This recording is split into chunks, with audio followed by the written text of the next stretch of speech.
Voilà, bonjour à tous, j'espère que vous avez passé une bonne nuit, d'autant que la journée d'aujourd'hui va être chargée, on va dire ça comme ça, une journée très politique, puisque les annonces du gouvernement en matière de politique du logement vont être au cœur de cette journée. Ce soir, pour clôturer nos débats, vous le savez déjà, Julien Denormandie sera dans cette salle. Avant cela, vous aurez d'ailleurs la possibilité aussi de vous exprimer au cours de ce que l'on a appelé une question d'actualité. Ce sera dans la deuxième partie de cette matinée, parce que l'autre sujet de cette journée de congrès, ce sont les trophées de l'innovation. Et je crois qu'il était important qu'ils soient maintenus parce qu'ils véhiculent vraiment, et on en a besoin, vous en avez besoin, un message très positif autour du logement social. Allez, tout de suite les trophées de l'innovation.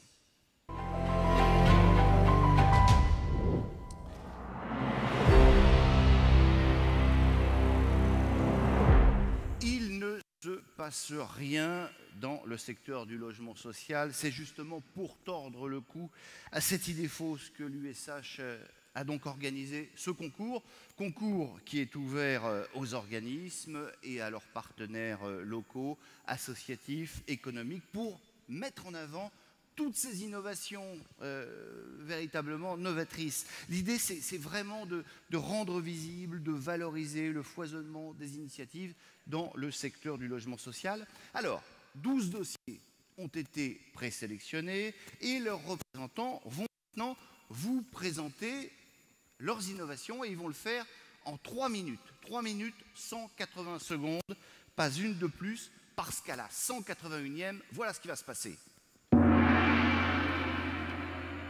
3 minutes donc pour convaincre, et c'est vous qui allez voter par SMS pour désigner les lauréats dans 3 catégories. Alors, vous allez voter, vous ne votez pas tout de suite. Je sais qu'il y a déjà des gens qui sont en train de voter, parce que, en fait, évidemment, les pitchers sont venus avec leur famille, vous ne pourrez voter qu'une seule fois de toute façon. Vous allez donc voter pour l'un des finalistes dans 3 catégories par SMS. Le numéro, c'est toujours le même, on le remet régulièrement, 06 40 24 21 57. L'ouverture des votes aura lieu à l'issue des 12 présentations, pas avant. Ce qui est important, finalement, c'est que vous notiez, vous reteniez le numéro de chacun des dossiers qui vous a séduit, un par grande catégorie. Les catégories sont les suivantes: l'innovation sociale, l'innovation locale, mais d'abord l'innovation technique. On commence avec ça, en partenariat avec GRDF, prix qui récompense les innovations notamment numériques qui bouleversent le cycle de vie et de production des logements. Alors, on va commencer tout de suite avec le premier pitcher. Vous savez, ils sont un petit peu tendus, c'est impressionnant, vous êtes impressionnant, c'est une salle qui est compliquée. Alors je vous demande de les applaudir, de les soutenir. Je vais leur demander de venir tout de suite. Ce sont les gens d'ICF Habitat Atlantique, Renaud Charles Laubry et Audrey Renner, pour un projet qui s'appelle QR Code. Vous allez vous mettre en place ici. Vous avez 180 secondes. C'est parti. J'ai une information à vous confier, mais ça reste entre nous. Ça sort pas de la salle, on est bien d'accord. Chez ICF Habitat, on fait flasher nos locataires. En effet, pour leur simplifier la vie, nous avons mis en place une nouvelle forme de relation client via les QR codes. Un QR code, c'est ça, le petit sticker avec des pictos. Nous avons décliné 2 services, 2 usages accessibles 24 heures sur 24, 7 jours sur 7. Le premier consiste à la mise en place d'une bibliothèque virtuelle au sein du logement. En flashant le QR code, avec son smartphone, le locataire accède à l'ensemble des documents concernant son logement et sa résidence. La notice technique de son thermostat, le guide d'entretien de sa VMC, le règlement intérieur, etc. Le second service permet de déclarer un dysfonctionnement au sein des parties communes. Pour illustration, un locataire constate une ampoule grillée dans le hall. Il flash le QR code avec son smartphone et déclare l'incident via un formulaire en ligne dédié. Les équipes de proximité sont informées en temps réel, par mail ou SMS, de la prise en charge et informent le locataire de la résolution. Audrey, peux-tu nous indiquer et nous faire un retour sur la mise en place des QR codes au sein d'ICF Habitat Atlantique, s'il te plaît? Oui, bien sûr, Renaud. Alors, comme les Français, 2/3 de nos locataires sont équipés d'un smartphone. Ils souhaitent toujours plus de réactivité et d'autonomie dans leur démarche, dans leur échange avec le bailleur. Ils veulent une communication de l'instant. Nous avons donc pour cela déployé auprès de 500 familles le QR code. Ce service apporte un plus dans la relation client, aussi bien pour les équipes de commercialisation que celles de proximité. Et avec satisfaction, nous constatons que nos locataires utilisent les QR codes à l'intérieur du logement, la bibliothèque virtuelle, durant toute l'année et pas seulement au moment de l'entrée dans les lieux. Pour preuve, avec une moyenne de 130 consultations par an, ce service complémentaire aide à diminuer les demandes de premier niveau et fait gagner du temps à nos équipes de proximité, démontrant ainsi leur efficacité et leur engagement auprès des locataires. Enfin, autre bénéfice, cette bibliothèque virtuelle est actualisable en temps réel et elle nous évite de rechercher les documents à chaque changement de locataire. Merci Audrey pour ces précisions. En conclusion, pour le locataire, c'est simple, rapide et gratuit. Pour les équipes de proximité, ça leur offre une meilleure visibilité de la résidence. Pour le bailleur, ça renforce son positionnement en qualité de bailleur innovant, en phase avec son temps. Cette démarche est peu onéreuse et rapide à mettre en place au regard des bénéfices. Bref, vous l'aurez compris, les QR codes sont une nouvelle preuve que le digital renforce les liens de proximité et que tout le monde est gagnant. Souhaitons que vous aussi, vous aurez flashé sur notre démarche. Merci.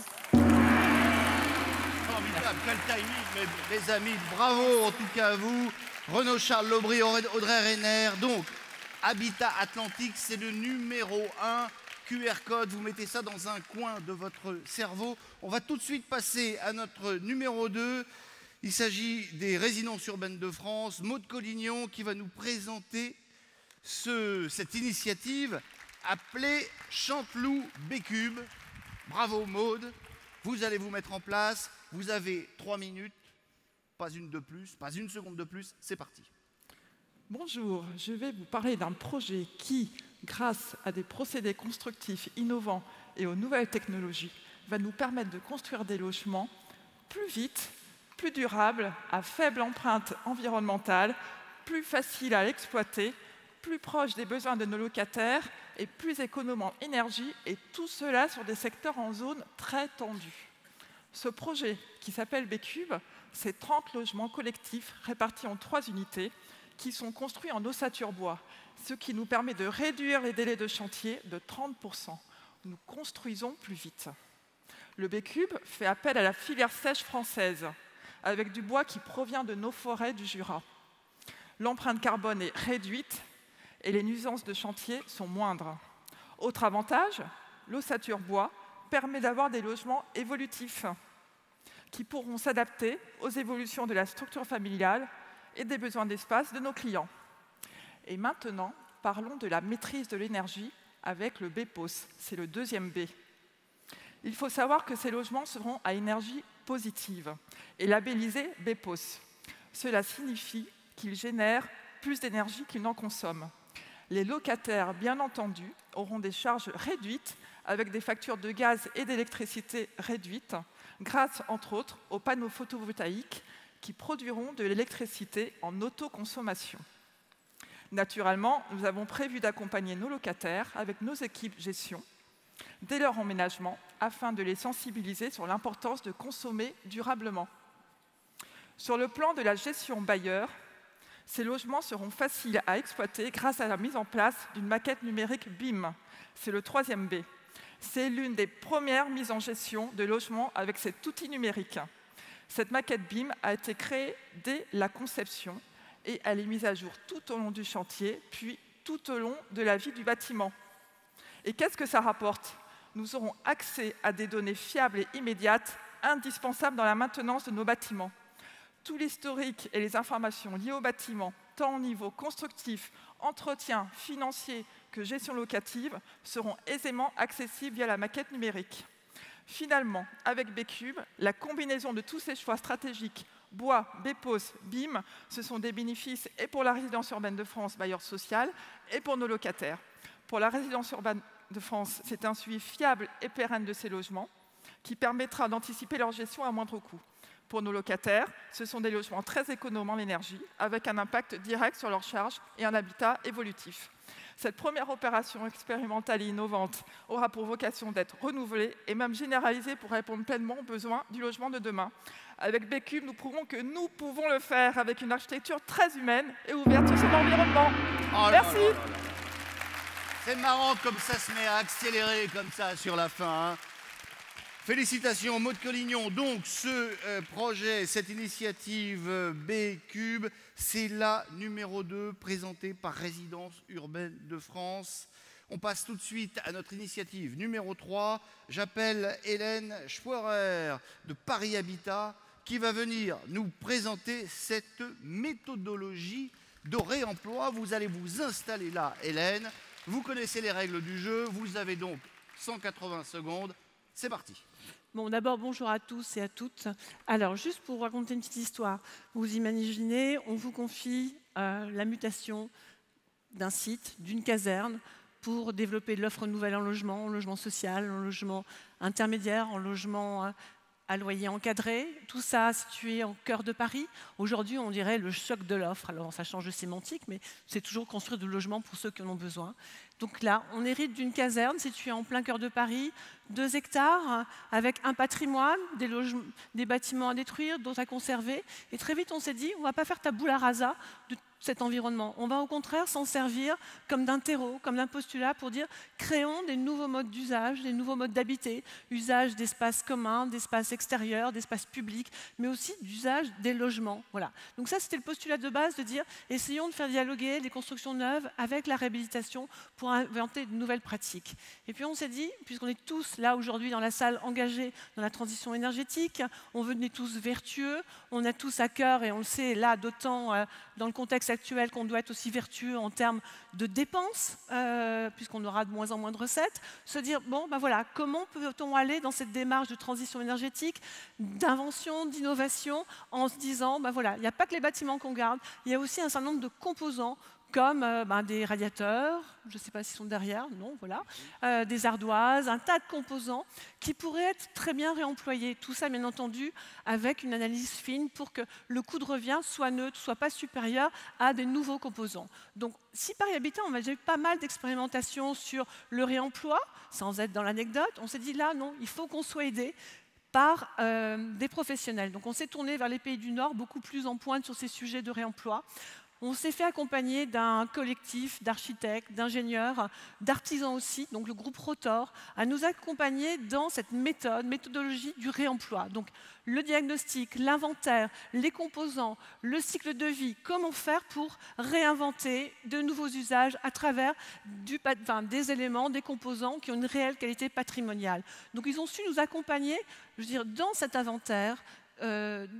Ils ont accompagné aussi les maîtres d'œuvre, il y a 6 maîtres d'œuvre sur ce gros projet qui est à plus de 600 logements, pour réutiliser dans la conception de leurs bâtiments les placards, les radiateurs, les luminaires, et bien entendu remettre tout ça dans des normes. On est tous dans un contexte très réglementé, très normatif, voilà, de savoir remettre les choses un peu dans le bon ordre. Donc Rotor nous a aidés du début à la fin, le chantier a démarré, et donc je pense qu'aujourd'hui c'est essentiel qu'on puisse tous se fédérer pour mettre en place des méthodes vertueuses, des méthodologies communes qui peuvent aussi embarquer avec nous le monde du BTP, les majors comme les artisans, créer des filières à l'apprentissage autour des réemplois, et que ça devienne quelque chose d'essentiel dans nos métiers. Merci beaucoup, Hélène Schworer. Vous m'avez bien eu quand même, hein. Vous m'avez dit, je déteste faire ça, quelle éloquence, et tout ça sans papier. Donc, cette méthodologie de réemploi, c'est le numéro 3, c'est présenté par Paris Habitat.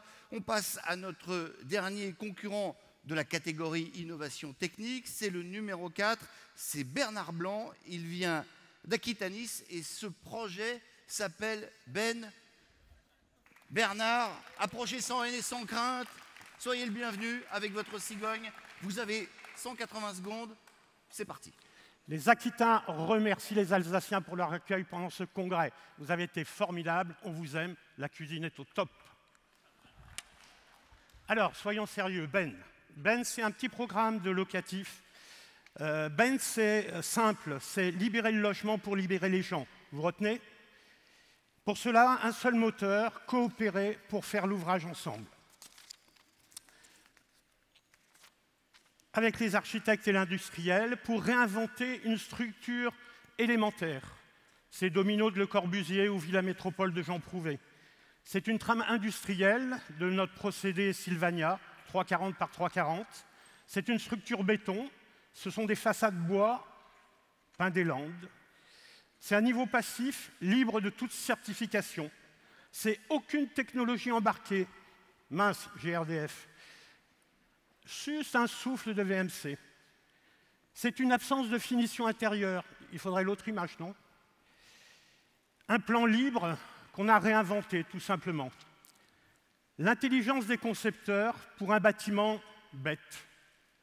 Tous les réseaux en façade, des lisses au plafond, des vérins de cloison pour des vérins pour les cloisons en bois intérieur, une matérialité essentielle, un objet convivial, car c'est fait pour libérer les gens en les mettant à l'ouvrage.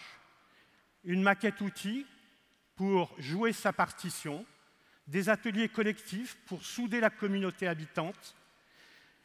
Tous sont artisans de leur habitat. Monter, démonter, bidouiller, dialoguer, coopérer, vivre, quoi. Ben, c'est quelques familles.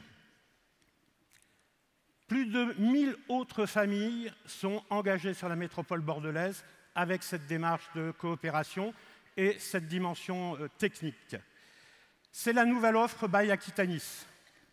L'innovation conviviale, la technique qui libère l'homme.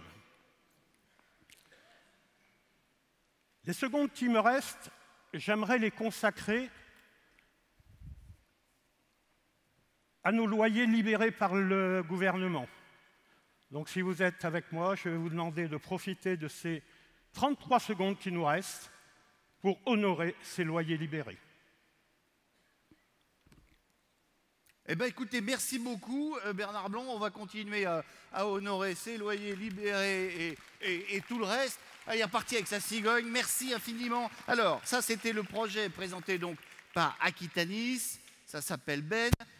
On vient donc de passer en revue la première catégorie. Je vous rappelle, numéro 1, ICF Habitat, c'est le projet QR Code. Numéro 2, Résidence urbaine de France, l'initiative qui s'appelle B-Cube. Numéro 3, Paris Habitat, cette méthodologie de réemploi. Et donc ce numéro 4, Aquitanis, présenté par Bernard Blanc, qui s'appelle Ben. Vous aurez donc à voter, si vous le souhaitez, pour 1, 2, 3 ou 4. On passe maintenant à notre deuxième catégorie. Il s'agit de l'innovation sociale.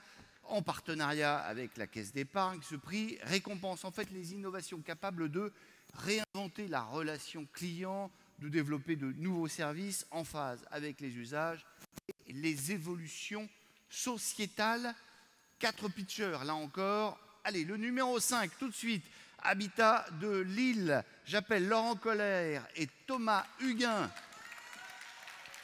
régionaux de l'étape. Leur projet s'appelle Lieu commun.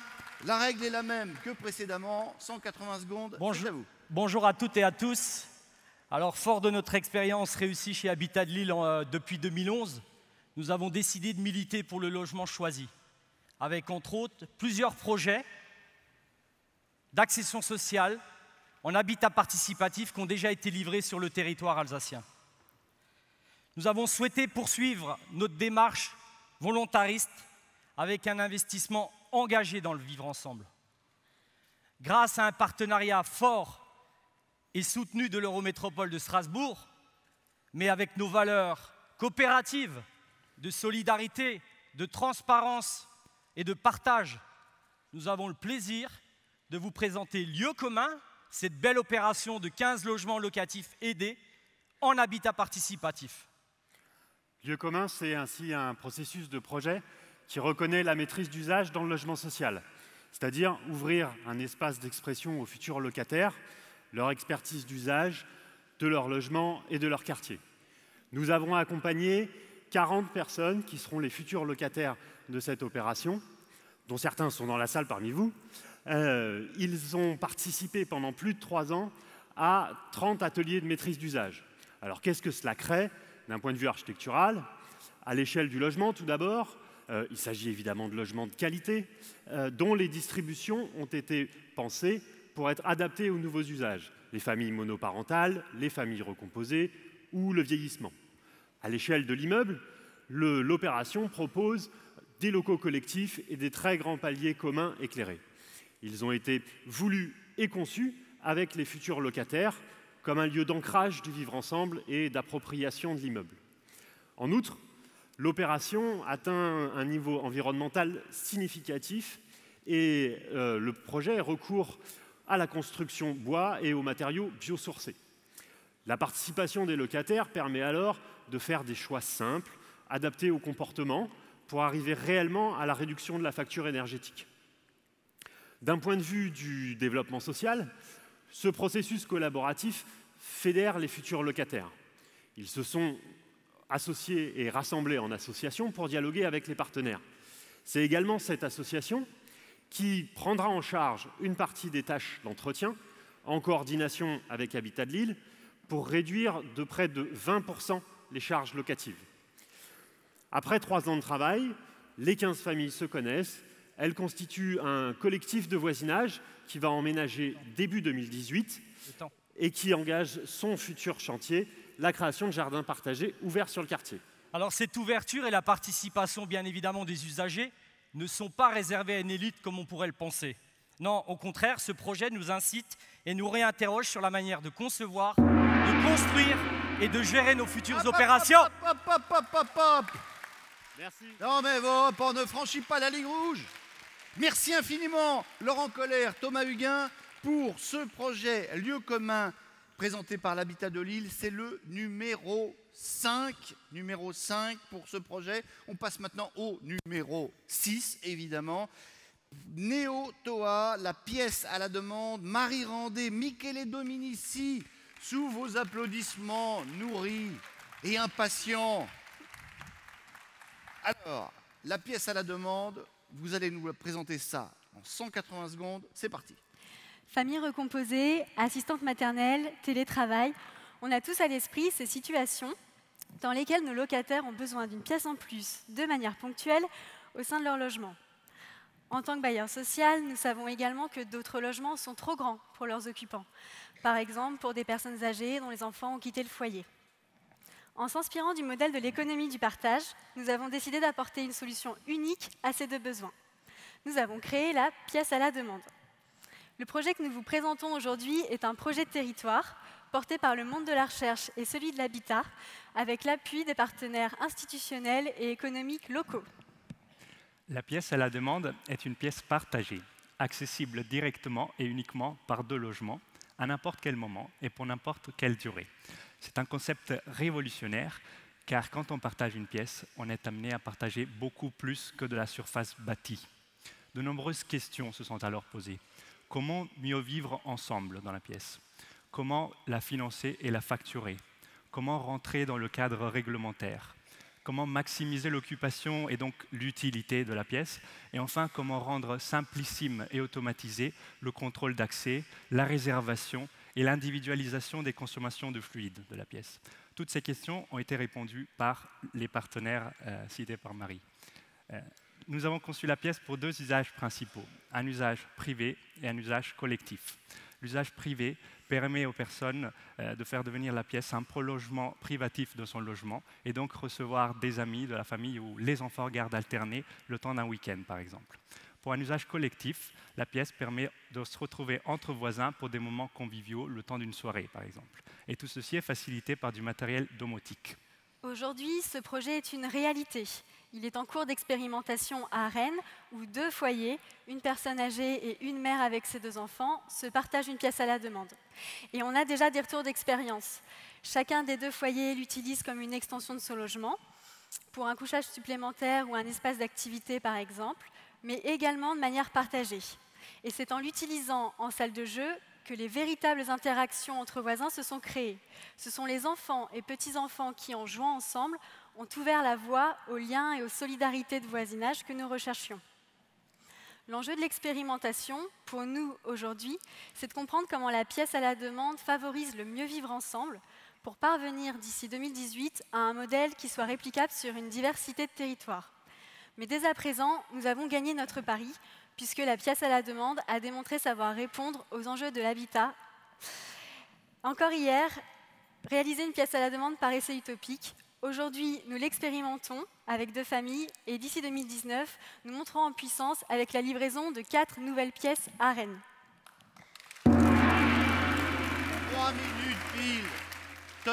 Tonnerre d'applaudissements pour Marie Randé et Michele Dominici pour ce projet, cette initiative, la pièce à la demande. Si vous êtes séduit tout à l'heure, vous voterez pour le numéro 6.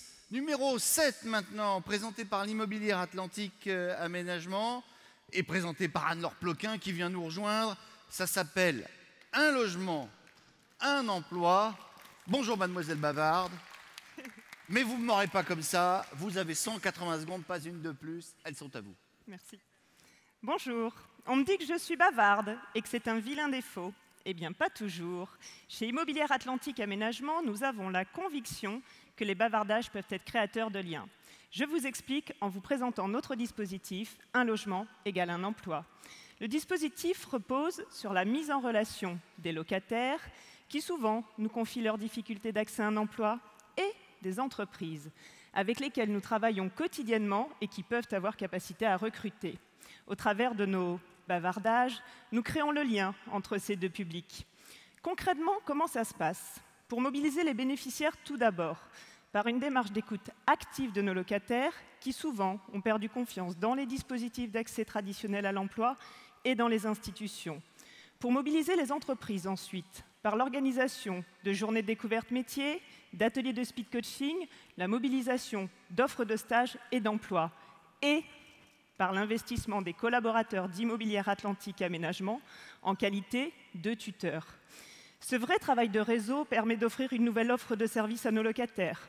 Offre de service qui se veut donc nouvelle, complémentaire à ce qui existe actuellement et donc innovante.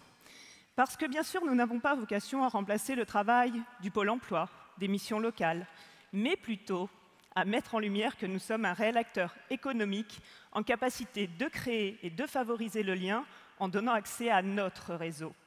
À ce jour, 150 locataires se sont manifestés pour intégrer le dispositif, 26 ont trouvé un emploi. En pratique maintenant, je vais vous parler de Tony. Déscolarisé à l'âge de 16 ans, il est issu d'un quartier populaire de La Rochelle. Il était sans repère, sans projet professionnel. Au détour de nos bavardages, il m'a confié avoir eu une vie tumultueuse. En intégrant le dispositif, il a pu, en lien avec l'association partenaire EOL, accéder à un emploi aidé afin de gérer le jardin partagé de sa résidence. Cette expérience professionnelle lui a permis tout d'abord de retrouver confiance, mais également de s'approprier les codes du travail. Arriver à l'heure, respecter les consignes et sa hiérarchie, bien sûr. Il dispose aujourd'hui d'une expérience professionnelle réussie. Un logement, un emploi est donc un dispositif opérationnel, de terrain et facilement reproductible, qui permet d'offrir un logement, bien sûr, adapté à votre composition familiale et à votre situation budgétaire, mais également un accompagnement pour l'accès à l'emploi afin de favoriser le bien-vivre et l'épanouissement personnel de chacun. Après 3 années d'expérimentation, il s'inscrit aujourd'hui comme une offre de service à part entière au sein d'Immobilier Atlantique Aménagement.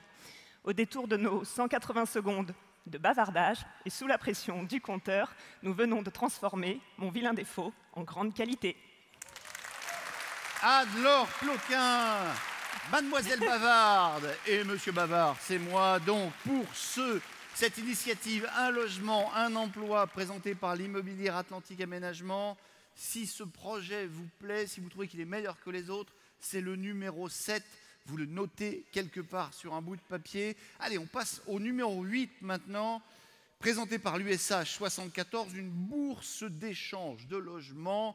Aude-Poinsignon, où êtes-vous? Là voilà, Aude-Poinsignon. Aude-Poinsignon au boulot pour nous présenter cette bourse d'échange de logement. 180 secondes, pas une de plus, c'est parti, allez-y. Bonjour à tous et à toutes.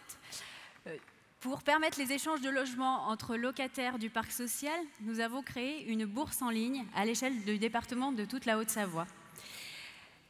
Notre objectif était de permettre aux locataires d'effectuer leur démarche en toute autonomie, mais surtout de se positionner sur un logement qu'ils ont véritablement choisi. Depuis le démarrage du projet fin 2014, nous enregistrons 330 locataires qui ont pu échanger leur logement et 2000 inscrits en permanence sur le site. Le principe est extrêmement simple. Le locataire dépose une annonce et des photos de son logement sur le site. Il consulte les annonces en fonction de ses critères de recherche. Lorsqu'un logement l'intéresse, il demande à entrer en contact avec le locataire concerné. Ensemble, ils s'organisent pour effectuer les visites de leur logement. Et une fois un accord trouvé, ils se rapprochent de leurs bailleurs respectifs pour finaliser les démarches liées à l'échange. La particularité de notre projet, c'est que nous l'avons monté en association avec 9 organismes qui représentent environ 40 000 logements sociaux. Cela permet des échanges entre locataires d'organismes différents. Mais surtout, nous avons réussi à convaincre les réservataires, c'est-à-dire que l'État, Action Logement, les communes ont adhéré au projet, ce qui permet de multiplier les possibilités d'échange. Je vais vous donner un exemple récent. Nous avions une locataire qui habitait la ville d'Annemasse et qui devait se rapprocher d'Annecy pour un suivi hospitalier régulier. De l'autre côté, une locataire habitait sur Annecy et venait de trouver un emploi sur la ville d'Annemasse. Sans le site de la bourse d'échange, ces deux locataires n'auraient jamais pu se rencontrer ni envisager un échange. Cela leur a permis une mobilité géographique à l'échelle du département.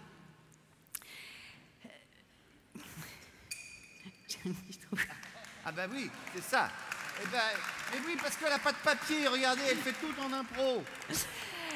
Je ne sais plus du tout où j'en suis. Mais alors, attendez, regardez-moi, je vais vous par télépathie.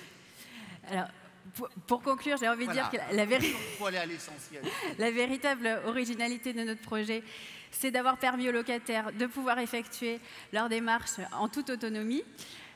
Ça a véritablement renforcé notre coopération entre organismes. Le site, nous l'avons créé avec un groupe de locataires volontaires pour proposer un outil qu'ils ont véritablement choisi. Et aujourd'hui, ça fonctionne puisqu'on voit des expériences intéressantes à partir de ce site. Et c'est un dispositif qui est tout à fait transposable ailleurs. C'est ce que nous avons fait récemment. Nous avons travaillé avec le groupement Habitat Réuni en 2016 pour qu'ils développent leur propre bourse d'échange. Merci beaucoup. Aude Poinsignon, elle est maligne quand même, hein.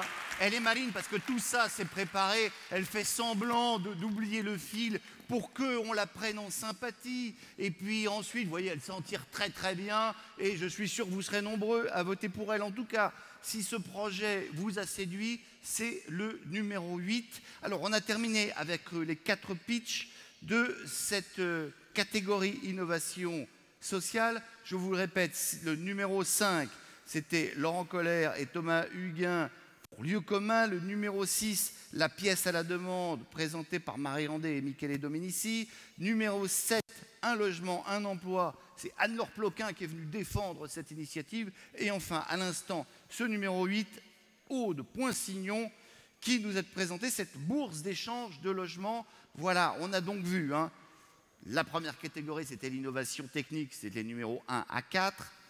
L'innovation sociale, ce sont les numéros de 5 à 8. Dernière catégorie, on passe à l'innovation locale en partenariat avec Arkea Banque. Alors, ce prix récompense les démarches participatives, les mobilisations citoyennes et l'économie du partage associée à des projets en faveur du logement social et du développement des territoires. Donc, les 4 derniers pitchs. Le numéro 9, d'abord, présenté par Atlantique Habitation, la petite ferme urbaine, Didier Gendron et Oriane Lafont, qui sont venus donc en famille. Vous avez 3 minutes, 180 secondes. Hop, hop, hop, il n'est pas parti, là, le chrono, là. Hop, hop, hop, hop, hop. Ah non, non, non, on va... Ah, je m'inquiète pas? Bon, d'accord. Ah ben, je m'inquiète pas. Ça va partir à 0, vous en faites pas. Vous avez 3 minutes. C'est parti. Bonjour. Nous avons tous, en tant que bailleur social, un espace vert en pied d'immeuble qui ne sert à rien et qui souvent devient un lieu de squat, de rodéo. Que faire de ce pépin? Comment le transformer en pépite? Nous avons la petite ferme urbaine à Bellevue-Saint-Herblain. En revalorisant cet espace, en lui redonnant une identité, un sens, un objectif, nous proposons aux habitants de s'impliquer dans un projet qui fait des déchets organiques une richesse. Et grâce à quoi? Grâce à nos amis, les vers de terre, les poules et les champignons. Atlantique Habitation s'appuie sur l'expertise de l'association Richter en revalorisation des biodéchets par l'agriculture urbaine. On met en place concrètement, localement, de façon innovante et avec les habitants, les 3 piliers du développement durable, l'environnemental, le social et l'économique. Pour l'environnement, on transforme les déchets en ressources. Grâce au compostage, les épluchures deviennent des fruits, des légumes qui vont être consommés par les habitants qui participent. On produit différemment, en optimisant l'espace, en hors-sol, avec des techniques innovantes. On ramène du rural dans l'urbain. On permet aux habitants de reprendre contact avec la nature et le rythme des saisons. L'axe social, c'est de provoquer des rencontres, c'est de recréer du lien social en brisant la méfiance et en apprenant à connaître son voisin. De la connaissance vient la confiance grâce au faire ensemble. La confiance conduit à l'entraide, au partage des biens. À cela, on y ajoute le bien manger, si cher à nous tous, et facteur de convivialité. Bref, le mieux vivre et le bien vivre ensemble. Les habitants s'autonomisent. Ils se réapproprient leur espace et leur alimentation. Nous les formons aux techniques de culture et d'élevage. Et on donne envie à d'autres habitants de les rejoindre dans le dispositif. L'aspect économique s'aborde en 2 temps. Faire des économies pour les habitants, ils consomment ce qu'ils produisent. Pour le bailleur et les collectivités, moins de déchets, moins d'incivilité. En 1 ou 2 ans, on va déployer des dispositifs expérimentaux, comme la culture de champignons sur marc de café. On va vendre des produits et services à l'extérieur, créer de nouveaux jobs et mettre un cycle en place. La petite ferme urbaine, c'est une action duplicable partout où il y a un espace vert qui est inexploité, des gens de bonne volonté pour transformer des pépins en pépites. Nous rentrons dans l'économie bleue et comme le dit Lavoisier, rien ne se perd, rien ne se crée, tout se transforme. Didier Gendron, Oriane Lafont, la petite ferme urbaine. Mais qu'est-ce que vous faites encore là? Disparaissez. Excellent projet, numéro 9, donc présenté par Atlantique Habitation. On passe évidemment, après le 9, à notre projet numéro 10. Il est présenté par Haute-Savoie Habitat, par Adeline Chardonnay, qui arrive sous vos applaudissements nourris et qui va nous présenter Mon panier solidaire. 180 secondes. Adeline, c'est à vous. Bonjour à tous, j'ai prévu de vous parler aujourd'hui de la recette de Mon panier solidaire. Une recette qui crée du lien, qui permet aux locataires de mieux se connaître entre voisins, qui favorise le mieux manger en facilitant l'accès aux fruits et légumes. Pour cette recette, prévoyez 18 mois de temps d'innovation, puis ensuite 2 heures par semaine. Pour les ingrédients, il vous faudra un quartier de 320 logements, 100 à 200 kg de fruits et légumes de second choix refusés par les grandes distributions. Ensuite, un partenaire d'exception, la Croix-Rouge française, un local prêté par la mairie et un bailleur initiateur et innovant. Pour la préparation de la recette, commencez par réceptionner la marchandise, vérifier son bon état. Ensuite, confectionner 30 à 50 paniers, puis distribuer les paniers, encaisser l'argent, puis prenez la commande pour la semaine d'après. Surtout, ne pas oublier de bien lier les locataires en prenant un verre à la fin. En ce qui concerne la cuisson, quand le four est bien chaud, enfournez les recettes collectives.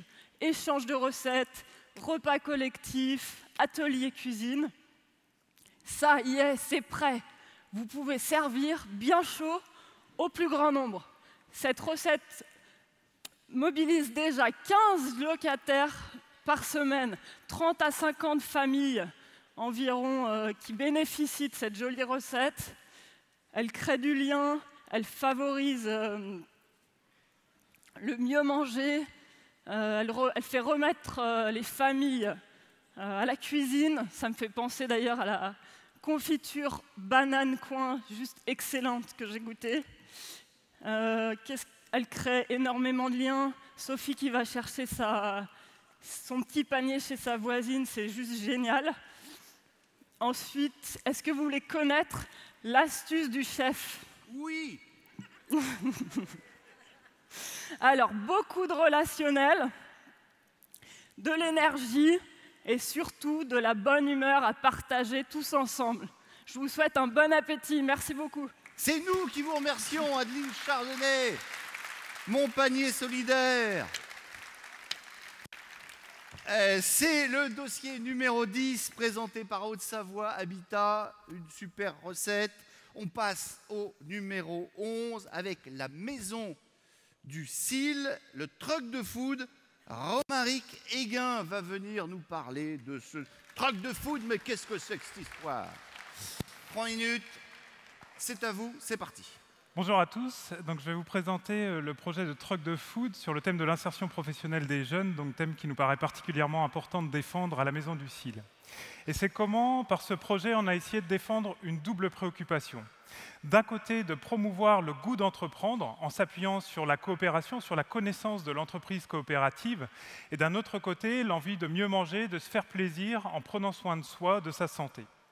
Alors ça démarre l'été 2016, on part au Québec, avec un concept développé là-bas depuis plus d'une vingtaine d'années, les coopératives jeunesse et services. Alors on n'est pas vraiment parti au Québec, ça se passe dans une petite commune du département de l'Aisne, Bohain-en-Vermandois, mais on a importé le concept. Concrètement, qu'est-ce que c'est une coopérative jeunesse et services? Durant un été, une vingtaine de jeunes qui vont s'initier, mettre sur pied leur propre entreprise, qui vont devoir développer des produits, négocier avec des fournisseurs, qui vont devoir générer des salaires, leurs propres salaires, se répartir également les fonctions de ressources humaines, marketing, etc. Suite à cette première expérience, qui a très bien fonctionné, marquée par une très forte mobilisation des jeunes, on se pose la question de savoir comment aller plus loin, comment on peut justement s'appuyer sur cette envie, sur ce goût d'entreprendre. On est sur une zone rurale, donc on se dit que ça peut être intéressant de pouvoir bouger, il faut pouvoir aller vers les gens. Et pour proposer quoi? Pourquoi pas de promouvoir de mieux manger, des produits sains, frais, peu transformés, type jus de fruits, soupe, tapas. Et c'est comme ça qu'a émergé l'idée du food truck. C'était vraiment de pouvoir permettre cette mobilité, d'aller sur différents endroits, zones rurales, zones urbaines, et en même temps de retrouver cet esprit, cette entreprise coopérative au travers de différentes activités qu'on va développer dans le food truck. Donc concrètement, c'est quoi ces différents ateliers? Eh bien, il faut faire des ateliers de production. Donc ça veut dire trouver de la matière première, aller négocier avec les entreprises locales, de récupérer les invendus. Donc aussi des activités liées à la cuisine. Il faut trouver des recettes originales, saines, mais dans le respect des règles sanitaires. Des ateliers également de promotion. Il faut faire des livrets recettes, expliquer aux gens, créer des outils de communication. Et enfin, des ateliers de sensibilisation, puisque l'idée de ce food truck, c'est vraiment avant tout d'aller vers les gens, donc expliquer quelle est la démarche, pourquoi tel aliment, quel bénéfice pour la santé, comment on composte les déchets. Et donc le résultat de ce truck de food, de ce truc de fou, ça a été vraiment cette volonté de changer les regards des jeunes entre eux, par la mixité à l'intérieur du groupe, de changer les regards des adultes sur les jeunes, montrer qu'il y a des jeunes impliqués aussi sur les territoires, de changer les regards des jeunes sur eux-mêmes, parce que le food de truck, c'est vraiment avant tout une philosophie, c'est de montrer comment on peut faire prendre conscience de sa capacité à agir pour transformer son quotidien. Je vous remercie. Magnifique, magnifique, truc de fou. En plus, le slogan est là. C'était le projet présenté par Romain Héguin et la Maison du CIL. C'est le projet numéro 11, s'il vous plaît. Et on passe à notre dernier projet, notre dernière initiative. C'est la numéro 12, présentée par Montluçon Habitat. Roselyne Vavra va venir vous présenter ce réseau d'insertion. Ben allez-y, applaudissez un peu. Vous vous rendez pas compte de ce que c'est là. Vous êtes très impressionnants. Il faut les encourager. Bonjour à toutes et à tous. 3/4 des locataires d'un quartier prioritaire de la politique de la ville de Montluçon qui ont des difficultés à trouver un emploi déclarent ne pas savoir ce qu'est le dispositif d'insertion professionnelle par l'économie. Pourtant, nous intégrons des clauses d'insertion qui leur sont dédiées dans nos marchés publics. Alors on s'est interrogé. Est-ce qu'ils ne sont pas suffisamment informés? Rencontrent-ils des difficultés à être recrutés par les entreprises? Ou encore, y a-t-il un défaut de coordination entre les différents organismes? En fait, il s'agit de tout cela à la fois. Des clauses d'insertion, nous en appliquons tous. Elles peuvent représenter une contrainte. Eh bien nous avons décidé d'en faire une opportunité. À l'initiative de Montluçon Communauté et de Montluçon Habitat, 25 acteurs de l'insertion sociale et professionnelle se sont réunis pour répondre à toutes ces questions. En moins de 2 mois, nous avons construit ensemble le réseau Insertion qui propose un accompagnement à la fois global et personnalisé. Pourquoi global? Parce que chaque acteur s'engage à intervenir selon ses compétences sur tous les aspects du dispositif. Tous les partenaires sont ainsi mobilisés pour repérer et inscrire les habitants dans le parcours. Les maîtres d'ouvrage partagent la programmation des opérations avec les membres du réseau, ce qui permet aux structures de l'insertion et de l'emploi de préparer les candidats et de les aider à définir un projet professionnel. Les entreprises disposent donc d'un vivier de candidatures qui facilite le recrutement et l'intégration dans les équipes. Et les organismes de formation apportent les compétences nécessaires. Cet accompagnement est aussi personnalisé parce que chaque bénéficiaire reçoit un passeport qui consigne et coordonne toutes les activités réalisées. À la fin de son parcours, un certificat vient labelliser le travail qu'il a accompli et les compétences acquises. Ce label sera une référence auprès des entreprises locales pour favoriser un retour à l'emploi durable. 25 acteurs qui combinent leur énergie pour s'emparer d'une problématique à Montluçon, nous l'appelons le réseau Insertion. C'est une dynamique créatrice de solidarité. Elle nous a fédérés et nous avons aujourd'hui la volonté de l'étendre à l'ensemble du territoire. Car nous sommes animés d'une ambition commune, donner aux habitants les plus en difficulté un passeport pour la réussite. Je vous remercie. Merci beaucoup. Vous n'avez même pas besoin du gong. Non. Roselyne Vavra pour ce réseau d'insertion présenté par Montluçon Habitat. Alors voilà, vous avez vu les 12 pitchs. Cette dernière catégorie, l'innovation locale, je vous rappelle brièvement les 4 participants. Le numéro 9, c'est la petite ferme urbaine. Le numéro 10, c'est Mon Panier Solidaire. Le numéro 11, c'est le truck de food. Et le numéro 12, le réseau d'insertion. Vous avez donc vu maintenant les 12 pitchs. Vous allez donc pouvoir voter, toujours sur le même numéro, 06 40 24 21 57.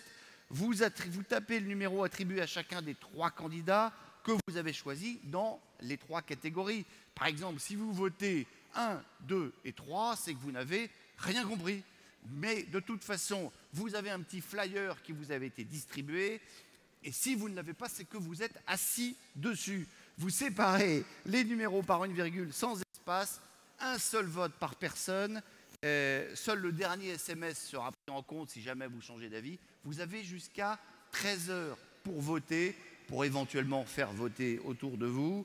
Et on remettra les prix cet après-midi, ce qui vous laisse donc encore un petit peu de temps. Et puis il y aura également un prix coup de cœur de la Caisse des dépôts. Mais je ne vais pas tout vous dire maintenant, parce que maintenant nous allons passer à cette séquence de questions d'actualité, actualité au singulier.